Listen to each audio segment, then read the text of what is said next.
G'day gang, it's your old pal Uncle Ghastly. I'm making a short video today, not part of the Gummy Voice show. I haven't had my gummy for the evening yet, but I'm making this about the Casio SK1. This was my first sampler, not this particular one, this is one I found in a thrift store somewhere, but my first in the 80s. As soon as this came out, I wanted one more than anything because they were about $200 Canadian, $100, $150 US. And these things, like a sampler, an 8-bit sampler for under $2,000 was insane. It was literally insane. This blew everyone's mind. Like every keyboardist at the time thought this was an amazing thing, pretty much. I mean, it was very lo-fi, but it gave us a taste of what was to come. When we saw that Casio release this, the SK1, at that price point, we knew good things were coming. And my first professional sampler, just to let you know, which I bought not long after I got this, was an Ensoniq Mirage, and it was used, and it cost me $2,000. So a $200 sampler was nothing to sneeze at, and the SK1 has pulled its weight on so many artists' recordings. Big and small have used this for its grungy. It's got a brittle, grungy, sort of crunchy sample sound, which has become loved. One of the big problems with it is that it has no storage. So the samples come and the samples go, right? You can't really store them. But I've was trying to come up with a way to do that pretty much since I had an SK1. And one of the things I first did with it to save a sample was simply recording them to a cassette tape, and I'd sample it into the SK1, and then I'd press the A key, because the A key is whatever note you sample. If you want the original, it's on this A key right here. So I'd sample it, and then I'd play the A key, or if it was a sample that wasn't pitched in A, I would usually try to find, if it was a melodic sample, I'd find what note was closest from what I sampled to being A, and I would play that, and I'd record that to a cassette recorder, and then I would load it in later to sample it. Well, I was at a surplus store the other day, and I saw this thing for $14. It's the Eclipse Pro FM radio MP3 player, rechargeable. It's got a rechargeable battery in it, and built-in speaker, which actually sounds amazing for such a crappy little product. It sounds amazing. One of the things I didn't realize though when I bought this was it had a strap here, a wrist strap, and I knew that would get in the way and get tangled up, so I just yanked it off. The antenna for the FM radio goes through the wrist strap, so I probably screwed up the FM radio a bit on it. It still gets a lot of local stations that come in strong, and the sound is. Let me show you what the sound is like. Let's.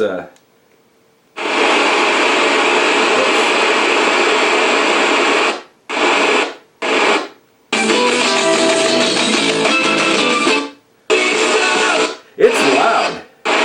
Probably not coming out too good. You know what? Let's do it like this instead. I'll play the MP3. Oh, what am I doing? Mode. There we go. USB mode.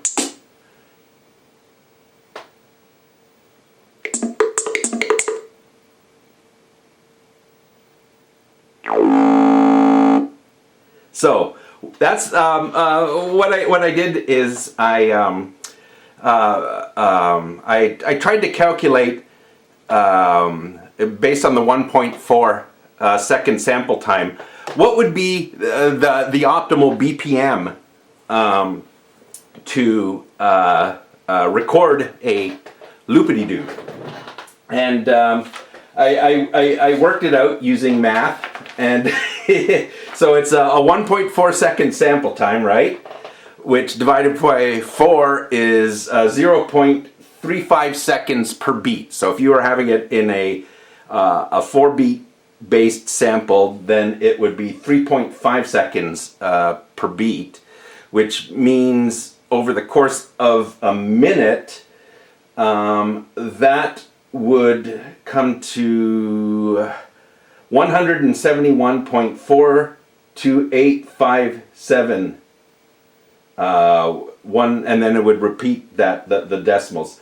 And then if you were doing it in a 3 beat thing, it would be 1.4 seconds divided by 3, which would be 0.46 repeating seconds for that, and which 60 seconds divided by 0.46 repeating is 128.57142857142885.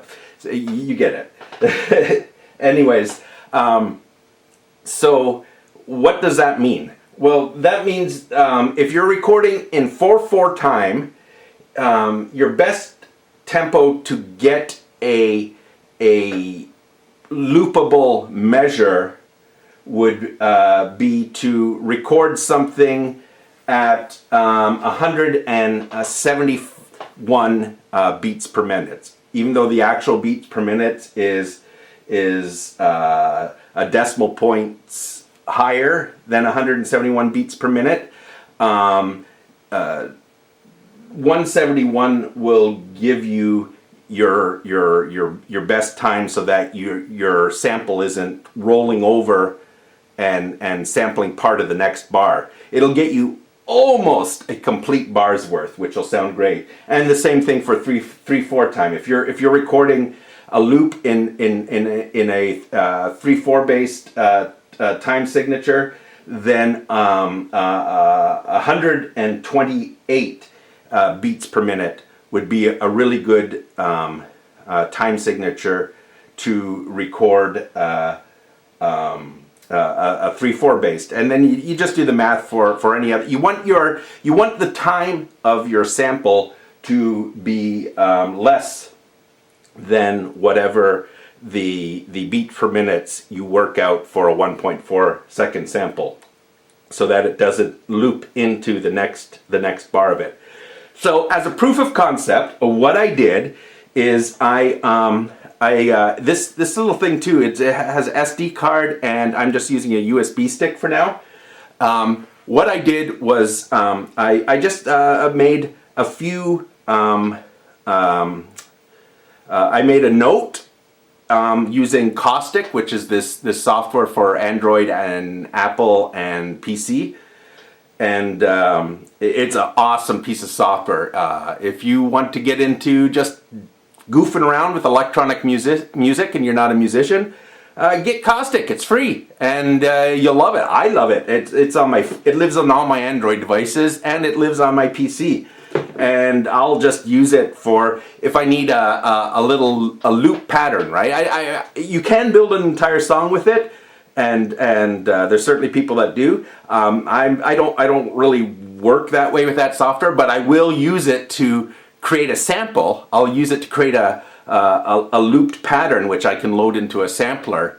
And so we're going to do that with this crappy little sampler here. We're going to load in some loops that I made and stored on here. And you just the headphone out to the line in on this. Or you can use the mic in too with a lot of line signals. You just got to make sure you turn it down a lot, and you'll get a much better thingamadoob volume saturation if you use the mic in and lower the volume. Sometimes for if you've got a recording that's just too low to be picked up by the line input. Anyways, so we'll turn this on.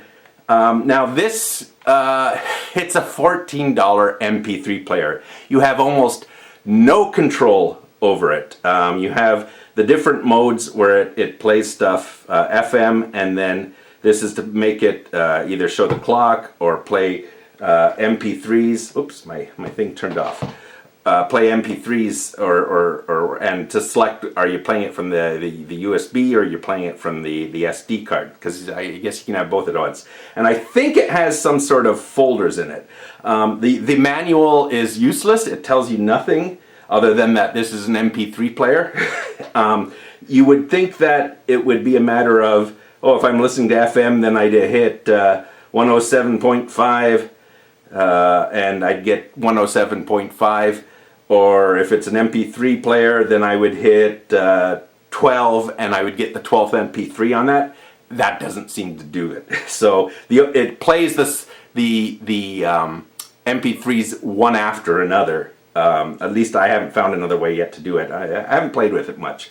Anyways, let's show you how it works. So we're going to turn it on and select the MP3 mode. There we go. It's in the MP3 mode. You probably can't see that because it's, and it'll just start playing through all the MP3s. So the first MP3 I've got and I think it has a way to play in different folders, which would make it easier to organize your samples that you're staring on this. Anyways, we're going to go. It'll, when you hit the forward and back buttons, it skips to the one and it shows you which MP3 it is on your file. I've only stored 3 MP3s on it. We're going to, because this is just proof of concept. So we're going to go to MP3-1, which is a bass tone that I made with a bass synth on Caustic and recorded a simple 1.4 second version of it. So we play and then hit sample and we wait until we hear that the magic, it's sampled, and here's that bass note.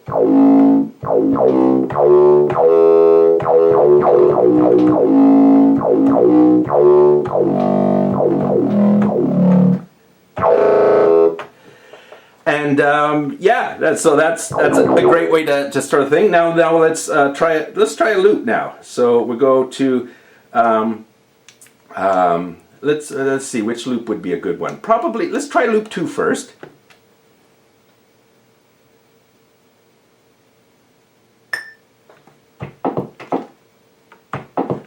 Can you hear that? I don't know.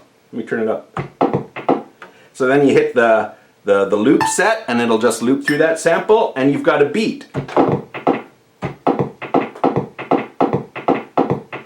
And this was a swing beat I made, very simple one. And then if you want it half that tempo, you oh, that didn't play right. That didn't record right for some reason. Let me see. Maybe I screwed something up. Let's see which. There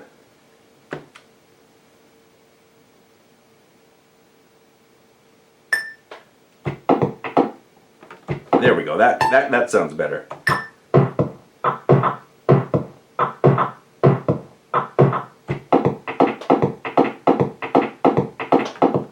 That doesn't sound like it's doing it right. I thought, well, just a sec. Mode. Something's not right. Or maybe I'm thinking of a different sample. I don't know. Let's try sample number 3.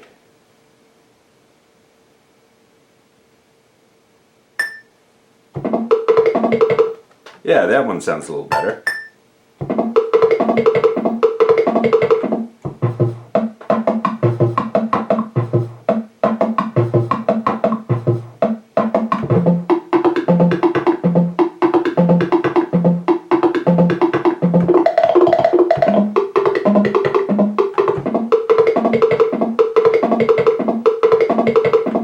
Anyways, yeah, use a cheap MP3 player.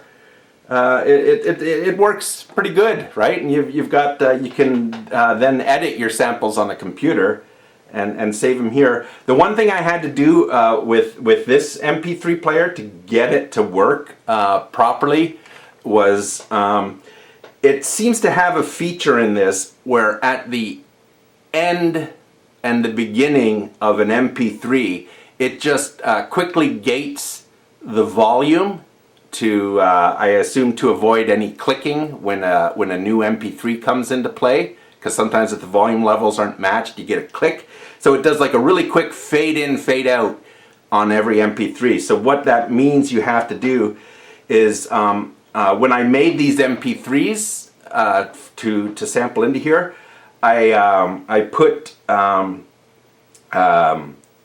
3 seconds of silence before them, and I didn't do it on these ones, but I think I should put like a second of silence afterwards, because I think it's clamping down the end of my MP3s, which isn't letting it make nice loops. But yeah, you want to save samples on your MP3? Here's a cheap way to do it, and it's kind of nice. And if you've got like an old MP3, I know I have an old MP3 player somewhere. I don't know where it is, that would let me see a screen and choose the file I want and stuff like that. And I bet you that would work just awesome.